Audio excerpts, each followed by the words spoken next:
네, 남미 최대 산유국이었던 베네수엘라. 그러나 오랜 경제난에 베네수엘라 의료 시스템은 이미 무너졌고 식량 부족 현상은 점점 더 가속화하고 있습니다. 국민들의 고통은 커져만 가는데 상황은 여전히 나아질 기미가 보이질 않고 있습니다. 특파원 연결해서 자세한 이야기 나눠봅니다. 이재원 특파원, 베네수엘라 아이들이 병원 치료를 받지 못해서 죽어가고 있다고요? 네, 그렇습니다. 지난 25일 미 CNN이 보도한 내용입니다. 먼저 화면부터 보시죠. 수도 카라카스에 위치한 한 공립 어린이 병원 안입니다. 한 소년의 얼굴 피부가 벗겨져 있고요. 물집이 잡혀 있습니다. 상반신은 검은색 반점으로 뒤덮여 있는데요. 올해 14살인 이 소년은 신장 질환으로 치료를 받던 도중 혈액이 세균에 감염되는 폐혈증에 걸렸습니다. He can't sleep. He can't even touch his skin, his mother tells me. It hurts so much. He's like a burn victim. It's very bad, she says. There's no medicine. 기도 안에 궤양까지 생기면서 호흡곤란을 겪던 소년은 끝내 숨졌습니다. 소년이 폐혈증에 걸린 이유가 구체적으로 뭡니까? 네, 숨진 소년의 어머니는 오염된 신장 투석기를 사용한 것이 원인이라고 주장했습니다.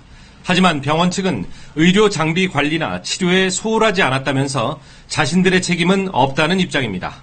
그러나 CNN의 취재 결과 같은 병원에서 폐혈증이나 합병증으로 숨진 아이들이 올해 모두 8명인 것으로 확인됐습니다. 일부 병원 관계자는 의약품이나 장비들이 부족해서 진료에 어려움을 겪고 있다고 토로하기도 했습니다. CNN 측은 해당 사안과 관련해서 베네수엘라 보건당국에 입장 표명을 요구했지만 거절당했습니다. 현재 베네수엘라의 의료 위기가 얼마나 심각한 겁니까? 네, 대부분 병원들의 의약품과 장비들의 재고가 바닥이 났고요. 의사들마저 나라를 떠나고 있는 상황입니다. 실제 정부 조사에서도 지난해 유아 사망률이 30%, 산모 사망률은 65% 증가한 것으로 나타났습니다. 지난해 말라리아 감염자 수도 24만 명으로 76% 증가했습니다. En Venezuela que ahora están en auge nuevamente, como lo es la rubiola, como lo es la difteria, como lo es el paludismo. 붕대나 항생제 등 기본적인 의약품을 구하는 것조차 하늘의 별따기입니다.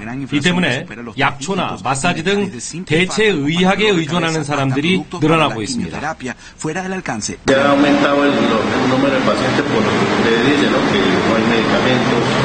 Todo el mundo sabe que están escasos, que hay que quitar los recursos, que son muy costosos y la gente no tiene dinero para recuperar. 이마저도 여의치 않은 환자들은 병을 낫게 해달라며 기도를 올리는 경우도 있고요. 산모들은 출산을 위해서 국경을 넘고 있습니다. 현지 언론들은 베네수엘라의 의료 체계가 붕괴된 지 오래됐다고 전했습니다. 네, 정말 안타까운 모습인데 최악의 경제난으로 국민이 배를 골고 있는 상황인 거죠. 그런데 역시 가장 피해를 입는 건 어린아이들이겠죠? 어떻습니까? 그렇습니다. 외신 보도에 따르면 영양실조로 숨지는 아이들이 크게 증가하고 있는 것으로 알려졌는데요. 일부 자선단체들이 음식을 제공하고 있지만 턱없이 부족한 상황입니다. Every day more children come. Our crisis is such that, as they say, shame has been forgotten. People would rather beg for a plate of food for their children than watch them go hungry.